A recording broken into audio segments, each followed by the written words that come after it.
Kementerian Dalam Negeri melalui Direktorat Jenderal Bina Pemerintahan Desa telah menyusun petunjuk teknis operasional pengelolaan keuangan desa yang disusun dengan melibatkan peran kementerian atau lembaga, pemerintah daerah provinsi, kabupaten, kota, desa, dan akademisi terkait dan didukung oleh Kompak. Petunjuk teknis operasional pengelolaan keuangan desa juga memuat antara lain termasuk mengenai desa persiapan, pengelolaan dana desa, prioritas penggunaan dana desa, pengadaan barang jasa di desa, pengawasan pengelolaan keuangan desa, dan kerugian desa. Proses penyusunan PTO dimulai dari pembentukan tim kerja Ditjen Bina Pemdes dan tim Kompak, dilanjutkan dengan melakukan FGD isu-isu strategis pengelolaan keuangan desa, yang dilanjutkan dengan melakukan uji coba PTO pengelolaan keuangan desa, dan sebagai langkah penguatan melakukan webinar yang berkaitan dengan permasalahan krusial yang dihadapi desa. PTO pengelolaan keuangan desa menjadi langkah efektif untuk menyajikan kebutuhan pemerintah daerah dan desa dalam mengimplementasikan kebijakan pengelolaan keuangan desa dalam tataran regulasi maupun praktis. Tahapan pengelolaan keuangan desa dan kebijakan yang memiliki keterkaitan disajikan secara gamblang dalam tiap tahapannya melalui 6 buku yang terdiri dari buku induk yang menguatkan nuansa kebijakan dan buku 1 sampai dengan buku 5 yang merupakan runutan pengelolaan keuangan desa dan diberkaya dengan bagaimana pelaksanaan penanggulangan bencana, keadaan darurat dan mendesak desa, dan dikemas berdasarkan asas partisipatif, transparan, dan akuntabel yang diselenggarakan secara tertib dan disiplin anggaran. Saya Nia, Kepala Desa Sejahtera Kecamatan Maju Bersama dengan Bapak Andi, Ketua Badan Permusyawaratan Desa dan segenap anggota BPD, seluruh perangkat desa dan warga masyarakat Desa Sejahtera, saya merencanakan pembangunan desa dan melaksanakan anggaran pendapatan dan belanja desa atau APB desa untuk kemajuan desa saya. Dengan difasilitasi oleh BPD didukung oleh pemerintah desa, warga masyarakat Desa Sejahtera berpartisipasi dalam mengikuti musyawarah desa guna merencanakan pembangunan desa sebagai sebuah proses tahapan kegiatan guna pemanfaatan dan pengalokasian sumber daya desa dalam rangka mencapai tujuan pembangunan desa. Perencanaan pembangunan desa sebaiknya memperhatikan hakikat dan sifat desa dalam kerangka kemandirian desa yang berangkat dari asas rekognisi dan subsidiaritas. 4 kewenangan desa menjadi titik pijak perencanaan pembangunan dan penganggaran di desa dengan memperjelas kedudukannya atas hal yang merupakan kewenangan berdasarkan hak asal-usul, kewenangan lokal berskala desa, kewenangan yang ditugaskan oleh pemerintah, pemerintah provinsi atau pemerintah kabupaten kota, dan kewenangan lain yang ditugaskan oleh pemerintah, pemerintah provinsi atau pemerintah kabupaten kota. Melalui 2 dokumen perencanaan pembangunan desa, yaitu RPJM Desa sebagai wujud perencanaan 6 tahunan desa dan RKP Desa sebagai wujud perencanaan tahunan desa, Desa Sejahtera berkiprah membangun dan mewujudkan mimpi dengan menggunakan anggaran desa yang bersumber dari 7 pendapatan desa. Pendapatan asli desa, dana desa, alokasi dana desa, bagi hasil pajak dan retribusi daerah, bantuan keuangan dari provinsi maupun kabupaten atau kota, yang bersifat umum atau khusus, hibah dan sumbangan tidak mengikat dari pihak ketiga, dan lain-lain pendapatan desa yang sah.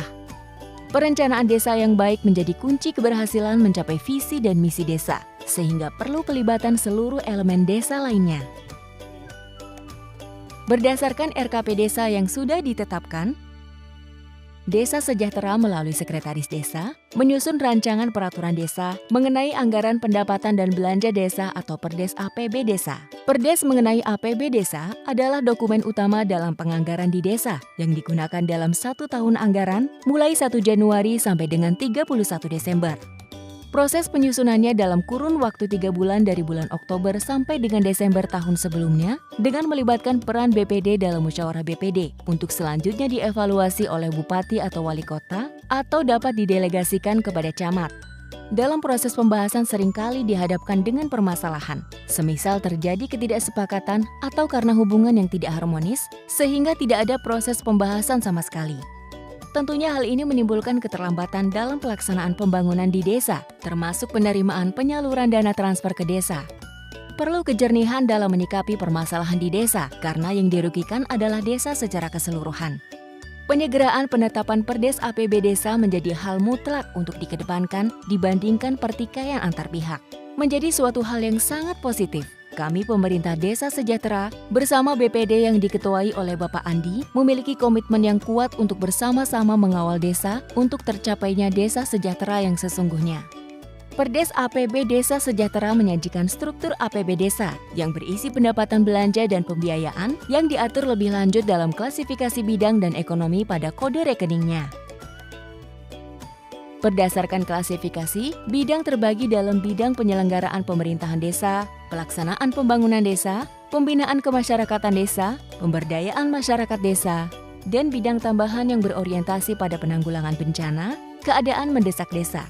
Tidak hanya itu, penguatan kode rekening yang terbangun juga dilengkapi dengan satuan output sebagai upaya dalam memudahkan interkoneksitas antara Siskaudes dan Omspan. Saya sebagai Kepala Desa Sejahtera tentu tidak dapat bekerja sendiri sebagai pemegang kekuasaan pengelolaan keuangan desa. Perangkat desa sebagai pelaksana pengelolaan keuangan desa juga memiliki peran yang sangat vital untuk memastikan tata kelola keuangan desa berjalan dengan baik. Pelaksana pengelolaan keuangan desa yang terdiri dari sekretaris desa sebagai koordinator, KAUR atau KASI sebagai pelaksana kegiatan anggaran, dan KAUR keuangan yang melaksanakan fungsi kebendaharaan didukung dengan alat kerjanya masing-masing. Pelaksanaan kegiatan anggaran tersinergi dalam pelaksanaan pengadaan barang atau jasa di desa dengan mengedepankan prinsip swakelola dan dapat menggunakan penyedia dalam pelaksanaannya. Pelibatan aktif peran kepala kewilayahan, lembaga kemasyarakatan desa dan masyarakat sebagai tim pelaksana kegiatan menjadi penguat ranah partisipatif dalam pembangunan desa. Sebagai Kepala Desa Sejahtera, saya menugaskan KAUR dan KASI pelaksana kegiatan anggaran sesuai tugasnya untuk menyusun dokumen pelaksanaan anggaran paling lama 3 hari kerja setelah Perdes APB Desa dan Perkades Penjabaran APB Desa ditetapkan. Ibu Meli selaku KAUR Keuangan Desa Sejahtera bertanggung jawab dalam melaksanakan fungsi kebendaharaannya. Nilai tertib dan disiplin anggaran dalam pencatatan disertai bukti transaksi yang lengkap dan sah menjadi urgensi untuk mendukung pelaksanaan keuangan desa yang akuntabel. Penatausahaan dilakukan dengan mencatat setiap penerimaan dan pengeluaran dalam buku kas umum. Siskaudes pun mengambil peran penting dalam memudahkan tugas KAUR keuangan yang juga dapat diimplementasikan secara penuh oleh pelaksana kegiatan anggaran sehingga memastikan seluruh peran berfungsi optimal baik secara manual maupun memanfaatkan aplikasi yang ada. Ibu Meli selaku KAUR keuangan memaklumi kondisi Pak Amir selaku KAUR umum dan Pak Hasan selaku KASI pemerintahan yang belum mampu menggunakan aplikasi Siskaudes secara manual. Mereka bertanggung jawab atas pelaksanaan anggarannya dengan menyampaikan SPP disertai dokumen pendukung untuk Bu Meli bantu penginputannya.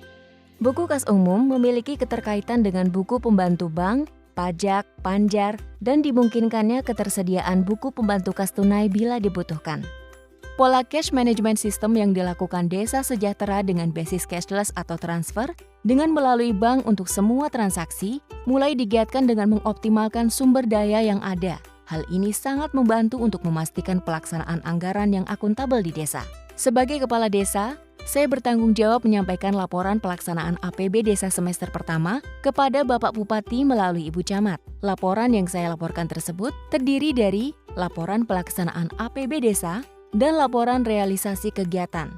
Laporan ini paling lambat diterima Bapak Bupati bulan Juli minggu kedua tahun berjalan karena harus ditindaklanjuti oleh beliau sebagai bentuk laporan konsolidasi pelaksanaan APB Desa yang disampaikan kepada Menteri Dalam Negeri dengan tembusan Gubernur paling lambat minggu kedua bulan Agustus tahun berjalan. Bapak Bupati pun telah memanfaatkan aplikasi untuk menunjang kepatuhannya dalam menyampaikan laporan konsolidasi pelaksanaan APB Desa. Hal yang senada dilaksanakan Bapak Bupati dalam menyampaikan laporan konsolidasi realisasi pelaksanaan APB Desa sebagai wujud laporan pertanggungjawaban APB Desa melalui aplikasi tersebut paling lambat minggu kedua bulan April dari hasil penyampaian laporan realisasi pelaksanaan APB Desa yang disampaikan saya dan rekan-rekan kepala desa lainnya, sehingga paling lambat 3 bulan setelah akhir tahun, anggaran berkenaan yang ditetapkan dengan peraturan desa yang disertai dengan laporan keuangan, terdiri atas laporan realisasi APB Desa,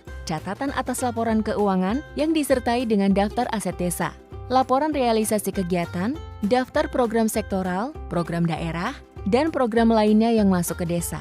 Laporan realisasi pelaksanaan APB desa ini menunjukkan basis akuntansi kas pada pengelolaan keuangan desanya. Juga menjadi hak masyarakat untuk mendapatkan informasi APB Desa Sejahtera setelah ditetapkan yang paling sedikit meliputi APB Desa, pelaksana kegiatan anggaran dan tim yang melaksanakan kegiatan, alamat pengaduan. Demikian pula laporan realisasi pelaksanaan APB Desa Sejahtera. Ranah transparansi menjadi ruang utama untuk diperhadapkan kepada masyarakat desa, paling sedikit memuat laporan realisasi APB desa, laporan realisasi kegiatan, kegiatan yang belum selesai dan atau tidak terlaksana, sisa anggaran, alamat pengaduan. Pemanfaatan media publikasi di desa baik secara manual dan digital menjadi strategi utama saya untuk memastikan masyarakat desa mengetahui secara pasti seluruh perkembangan pembangunan dan penganggaran yang ada di Desa Sejahtera. Dengan mempedomani PTO Pengelolaan Keuangan Desa, saya dapat memperkaya pengetahuan dalam memahami ruang gerak penganggaran dan pelaksanaan anggaran. Berikut pelaporan dan pertanggungjawabannya pada penggunaan anggaran bidang penanggulangan bencana, keadaan darurat dan mendesak desa. Sebagai desa dengan segala potensi sumber dayanya, tidak dapat dielakkan juga dihadapkan dengan permasalahan bencana alam, non-alam, dan sosial. Kini, saya sebagai kepala desa tidak lagi mengalami kesulitan dalam menghadapi permasalahan tersebut. Anggaran yang sangat fleksibel pada bidang 5 memberikan peluang bagi desa untuk memutuskan penanganan bencana secara responsif dan bertanggung jawab dalam koridor kewenangan desa. Fleksibilitas yang diberikan tentu tetap menjaga nilai partisipatif, transparansi dan akuntabilitasnya, sehingga segalanya terkawal dengan baik sesuai ketentuan, yang juga dapat diintervensi oleh pemerintah daerah dalam pengaturannya sesuai kondisi lokal, sebagaimana amanat regulasi. Desa Sejahtera yang saya pimpin selalu berusaha mengedepankan prinsip kehati-hatian, efisien, dan efektif dalam pengelolaan keuangan desa. Tidak dapat dielakkan pada suatu kondisi tertentu, desa bisa saja dihadapkan pada masalah tindak pidana korupsi, sehingga peran masyarakat desa dan BPD dalam melakukan fungsi pengawasan pun perlu diperkuat, sesuai ranah kewenangannya masing-masing, agar tetap terjaga harmoni antar pemangku kepentingan di desa. Dengan pengelolaan keuangan desa yang dilaksanakan sesuai ketentuan yang baik dan benar, harapan kita bersama, kemandirian desa dapat diwujudkan.